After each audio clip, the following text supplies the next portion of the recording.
Hello, Namaskara. This is Leadership with Shiva. So, most of the time, being an employee, you always have a trouble facing your manager. You always feel that how am I going to work with him for the next days?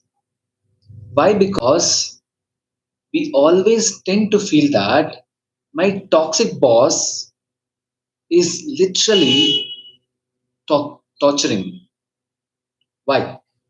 The very same reason is that they've understood the work culture has become a toxic environment. Either it can be to do with a toxic manager or it can be to do with incompetent boss or incompetent manager also. We all have this problem. We've all seen this through. One of my mentor told me the same thing that if a boss or a manager or a leader, he or she is not working on the culture of the team, they'll become such a burden to the team. If you're not working on the culture of the team, you're done. You tell me, have you had a boss of that sort who is always torturing you, who is always taking or stealing your credits, or he's incompetent enough to take the decisions, or he or she is draining you? Have you ever had a boss of such level?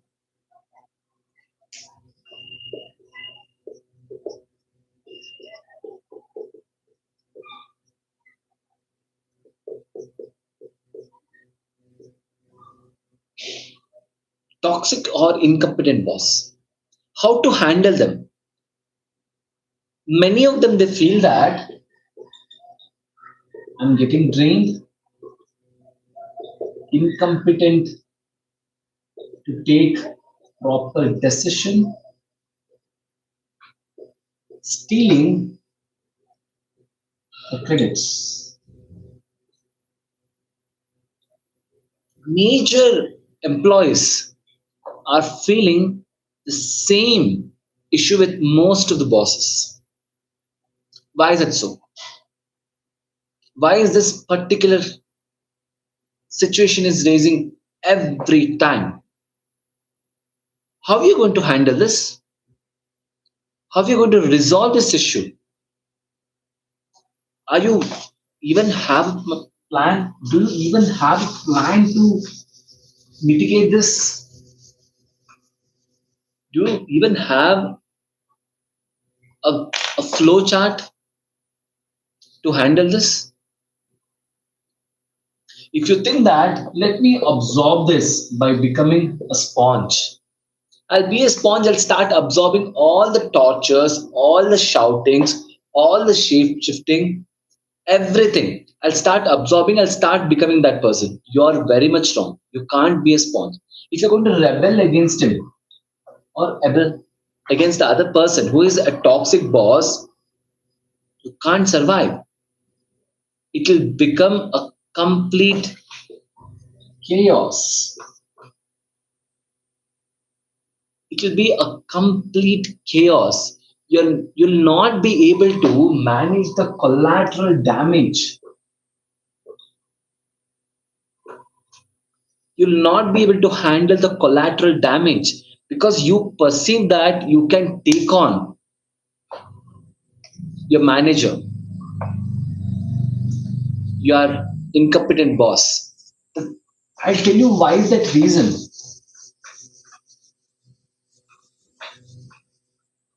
My father told me that if you are an incompetent boss, automatically the team will start looking down on you. If you are a toxic boss, your team will start thinking to leave you at the earliest. The highest level of attrition in all the organizations, it is because of the leaders who are trying to build the very same culture of toxic work culture. I'll give you one classic example. I have a friend who happens to be at a manager level, but the person whom she is reporting to is a toxic boss. Every time she'll be shouting. Every time she'll be shouting at the top of her voice. Whenever she's going to have a discussion, it is turning into a chaos. The fruitful discussion is not coming out. Because of this, many times the my friend happens to avoid seeing this person all the time. Why this is such important factor, or it has imperative value, is that whenever the bosses are not thinking through, the leaders are not thinking through, the vibe, the energy flows through the whole channel.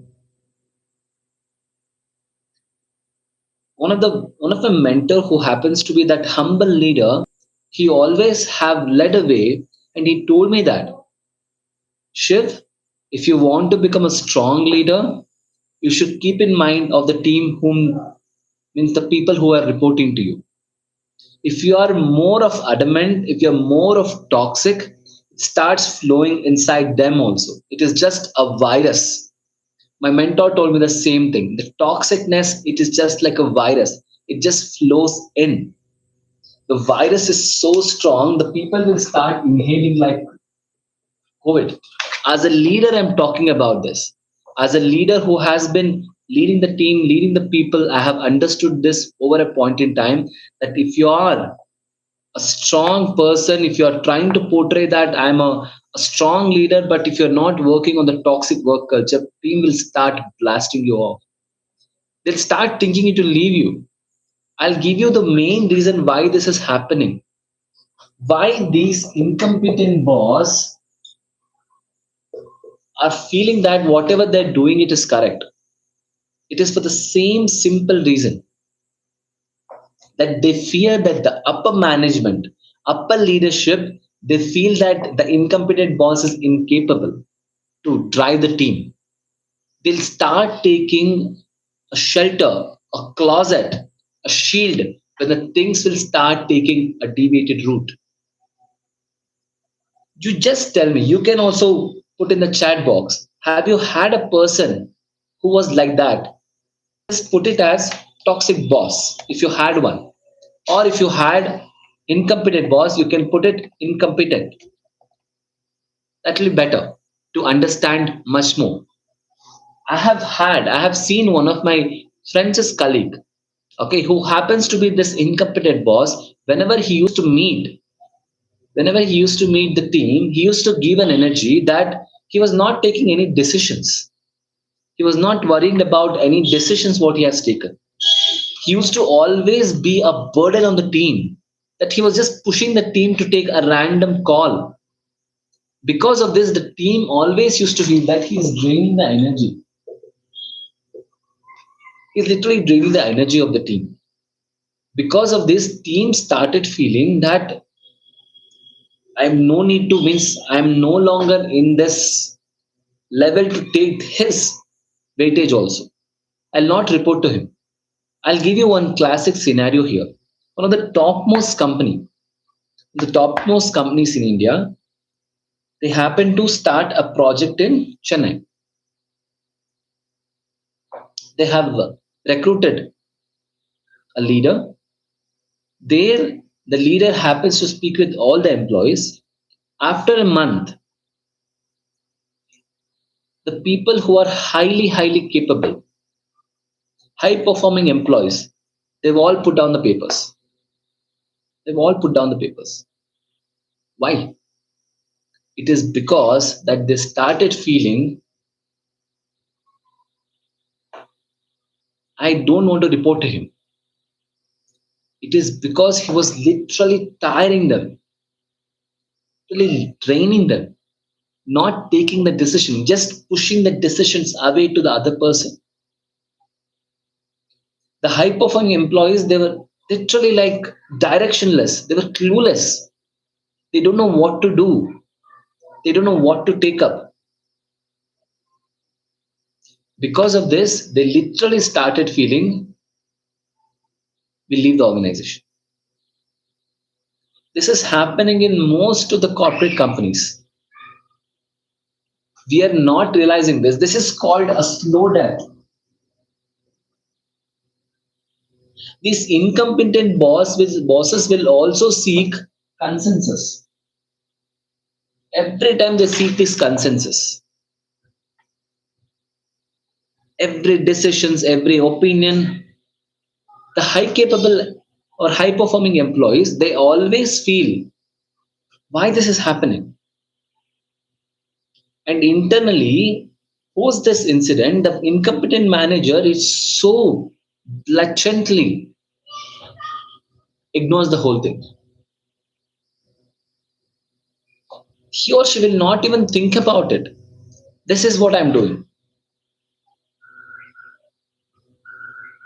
So, to talk about the toxic manager, the toxic boss,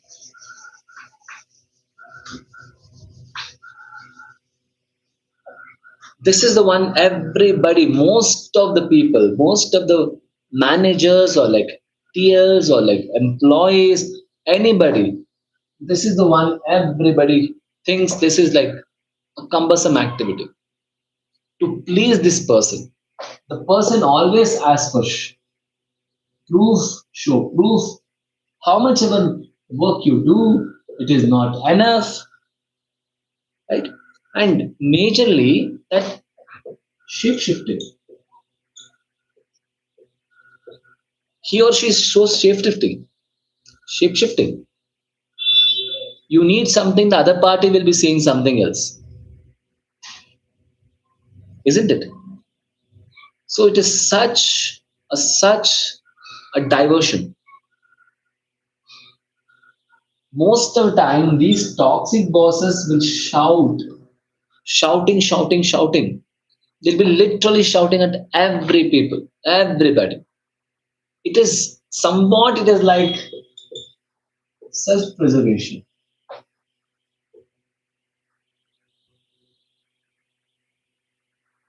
These toxic bosses are not realizing it is such a difficult place to breathe working under them.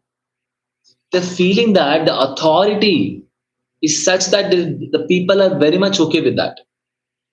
They're very much okay with that. But in reality, people are literally pissed off. People are literally wanting to get away. They want to run. They literally want to run away. My father told me the same story. Shiv, if you want to keep the people with you, you need not show your arrogance and shouting. You're not supposed to shout at people. People are not used to shouting. If you start shouting, people will start running away. Shiv, just remember this lesson.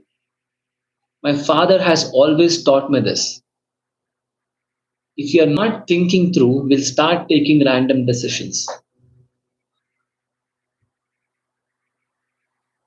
Why this is such an important like lesson not to be a toxic boss. I'm not telling you to start becoming a Simon Sinek's safety net boss. No, that is dependent. I have huge respect for Simon Sinek, but his logic doesn't work out. It is so much of like dependent boss. You're dependent on the external calamities, external influences. It is not at all relevant. In today's time, you should not be a toxic boss, but you should also be a compass boss. What is that? What does it mean by that compass boss?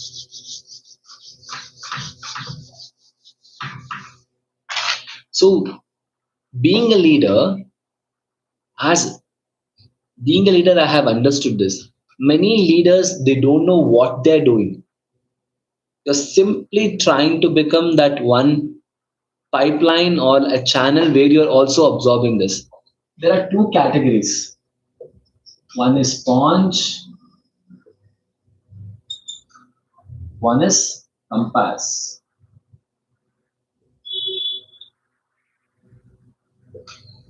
Okay.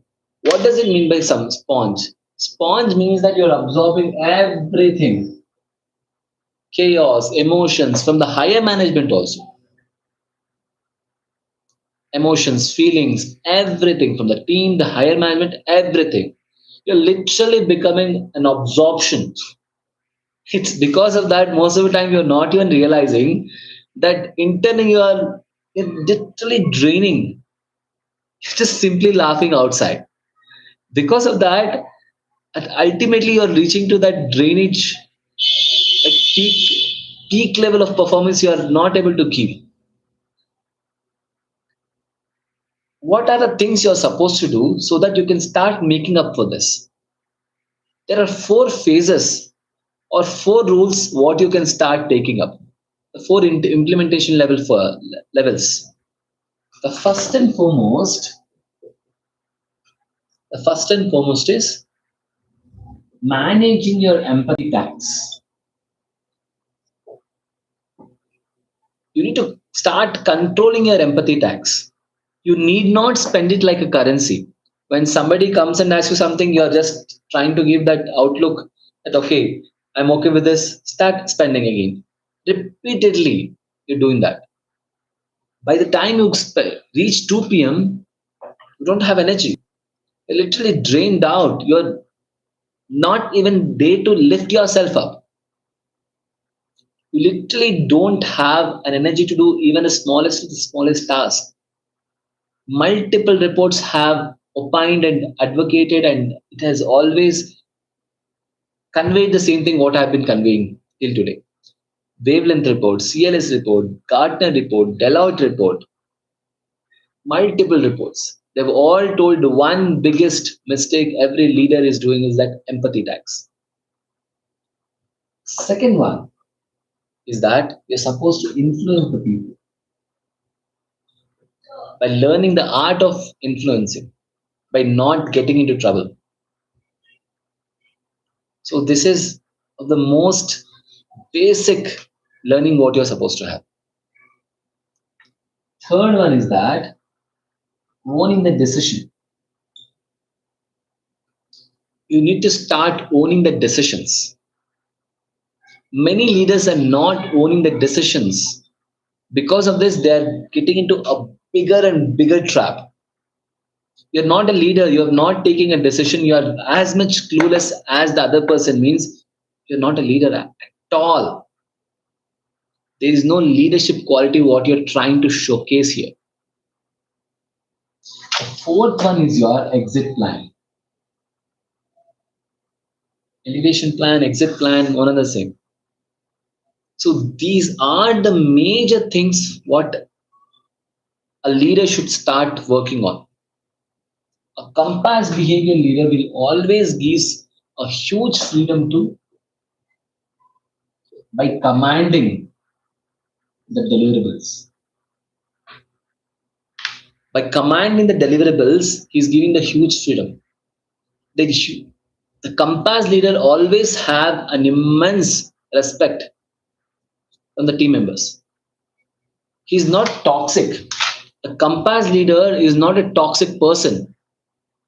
How many times you have had that toxic person as a leader? Tell me. We've all seen that toxic leaders.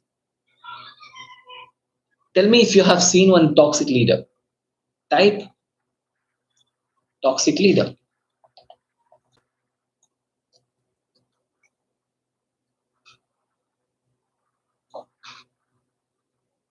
The leaders who are incompetent, leaders who are toxic are raising every time as the team is absorbing a lot of things. If you are a person who is absorbing like a sponge, if you're not, if you're trying to rebel, it will lead to a different mess. How to mitigate this? How to overcome this? So, what are the plans? What are the scenarios we are supposed to start looking into? Right? How to overcome this? First and foremost, we are supposed to start working on our architecture, operational architecture. This is very much needed. My dad told me the same thing. If you need to start becoming a good leader, your architecture should be so good. Otherwise, you'll start becoming a compromise leader. You'll start compromising every little requirement, every opinion, every feedback, every input will get compromised. If you're not working on that, people will start, the people who are following us, they'll stop following us. They'll literally be in a doubt. They are literally directionless. Such is the importance of architecture.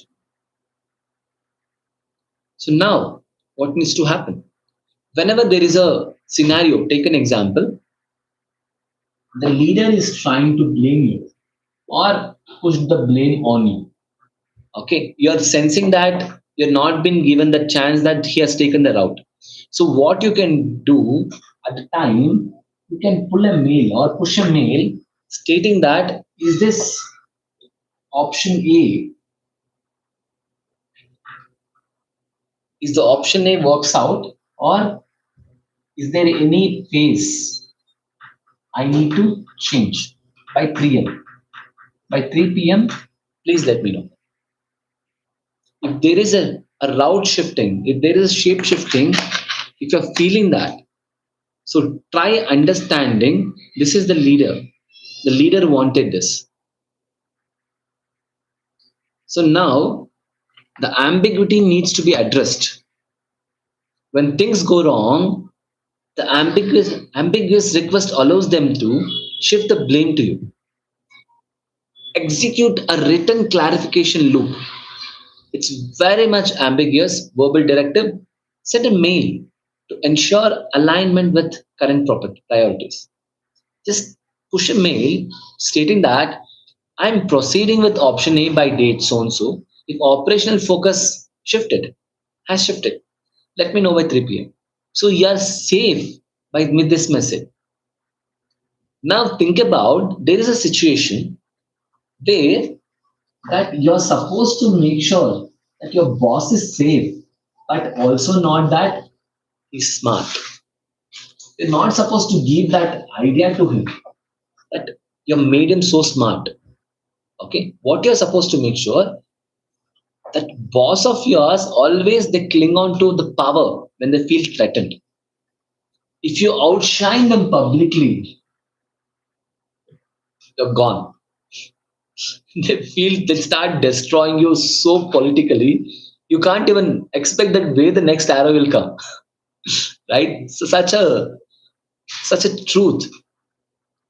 If you give them an outcome, making them to look upward, then they'll start giving you complete operational freedom downward. If you start making them up, they'll start making you down. Such a difference, isn't it? So this is you're supposed to follow the rule number two. Make them upward so that you get the freedom downward. Third one, the shouting. The toxic bosses who always shouts. They always push, they'll always put the blame, they'll create a chaos, they'll respond with clinical indifferences. Right? So now you're not supposed to become that good Samaritan or like I'll go with the fairness and all. Don't be in a notion of fairness. Don't be in a notion of fairness. Try making sure that you force your every emotional conflict back into cold choice of resources, timelines, and trade-offs. If you start pushing in this way, people will start feeling okay, you're trying to convey some valid point. Rather than you pushing your all your chaos, emotions, trauma, right? You can start pushing it through resources, timelines, and trade-offs. Now, I'll give you a scenario. I'll give you a scenario. You tell me what might happen.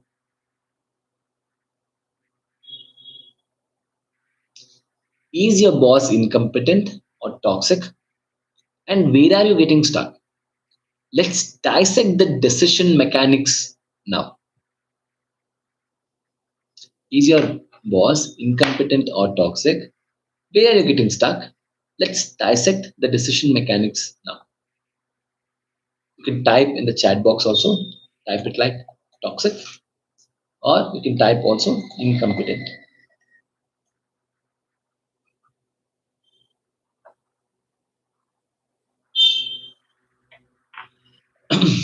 I'll tell you one of the scenarios where my Navy friend happens to experience this.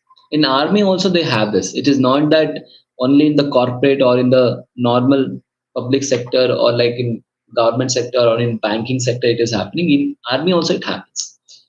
So in Army the discipline is very much required. The Navy, you can't be as casual as we are in the public life. So you not following. My Navy friend told me this very much clearly. This is what I've understood when he was telling or narrating this. One of his commander, who happens to be the toxic boss, he called him to his cabin. He started shouting in front of all of them. So now what happens if my Navy friend also being at the position of a lieutenant, if he also starts shouting equal to the commander, what will happen? What is the use? He'll start destroying him politically. He'll start dissecting him like what he'll do to others. Here, that what my Navy friend did, he just took some time, took a day or two. Then he went and approached, and he didn't say that whatever the things have happened, it has happened for wrong reason. Never say that whatever you have done is wrong, because they'll take it to their ego, right? So what you can do, you can start telling to the other person that start working on the resources. We are both in line, right? Let's start working on the timelines or the trade-offs or the resources. My Navy friend spoke with the commander the same thing. Now, I'll give you the second scenario now. My boss takes credit or like steal credits for all of my projects during every executive reviews. What will you do now? Have has your boss taken away your all of your credits? Put credits if at all if your boss has taken away your credits, just tell me yes. Put credits in the chat box. Many yeses. Okay. So what is happening is you're supposed to start drawing a loop, whatever the methodology, whatever the process you have handled. The credit stealer scenario is very much true. You need to start preempting the review by embedding your name and methodology everywhere, every deliverables distributed cross-functional peers to peers meeting. That means whatever you have done, there and all you're supposed to start embedding, means making a mark every place where and all you have drawn that. What happens? You're trying to keep that a loop, what work you have done, right? So because of this, you're feeling literally that somewhere down the line, your credits or accomplishments, you have been losing that. Because of this, keeping a mark, checkpoints, whatever the work you have done, or like start putting a marker to the place and where and all the methodology is used, names are used, that will be a safety mark. One of the major problems or major issue what I've seen, that people telling my manager or my boss always keeps on looking at me, means checks on me for 5, 10, 15 times a day, repeatedly looks after me, means checks on me. My boss or the manager or the incompetent boss or toxic boss repeatedly checks on me. For this, what you can do, it is not that they're losing trust in you or they lack trust in you. They lack the control over their own anxiety. You're supposed to communicate proactively by by whatever the scheduled time of yours. Okay, with a daily priority to block the trigger.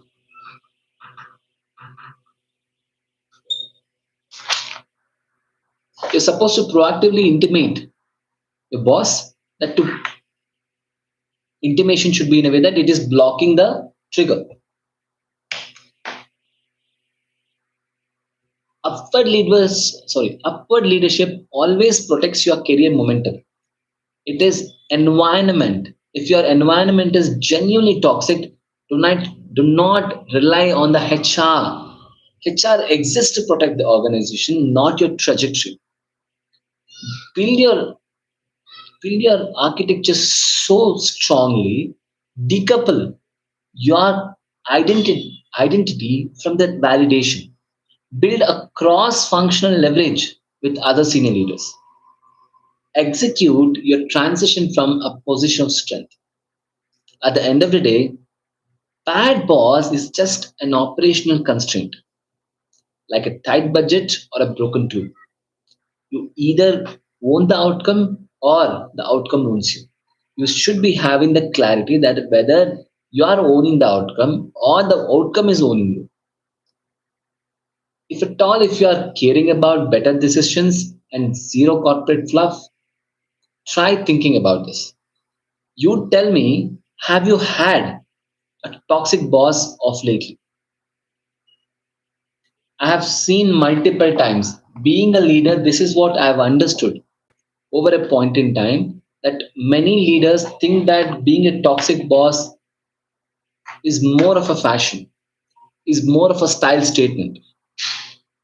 I feel I say the same thing to everybody. If you're thinking the leadership means that being a toxic leader, you can start driving the results, or if you're thinking that being a incompetent boss, I'll be able to survive at any given point in time, you're mistaken. Leadership is not about you thinking in such way. Leadership is about you owning the decision, you acting in uncertainty. Leadership is not about what others are feeling about you. It is the decisions you have taken, the architecture of decisions you have made while they were watching you. This is such a big jump.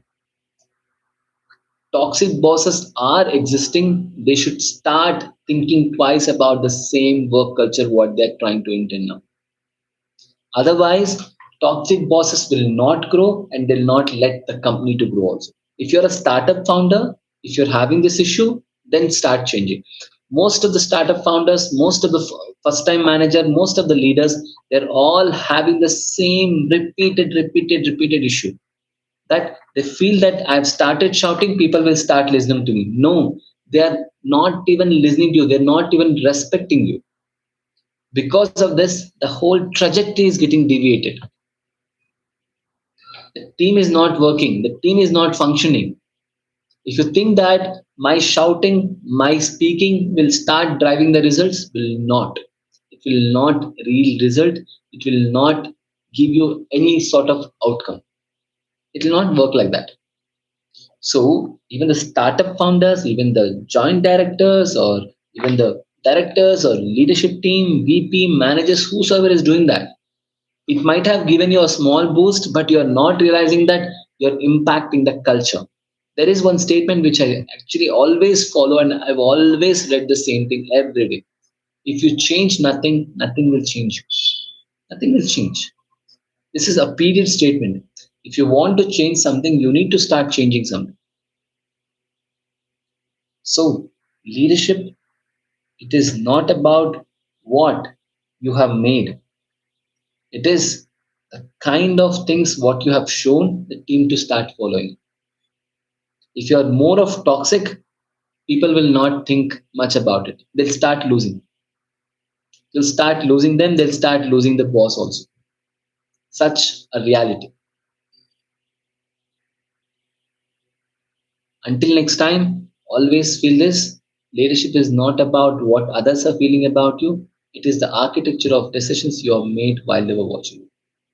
Thank you for joining episode 3.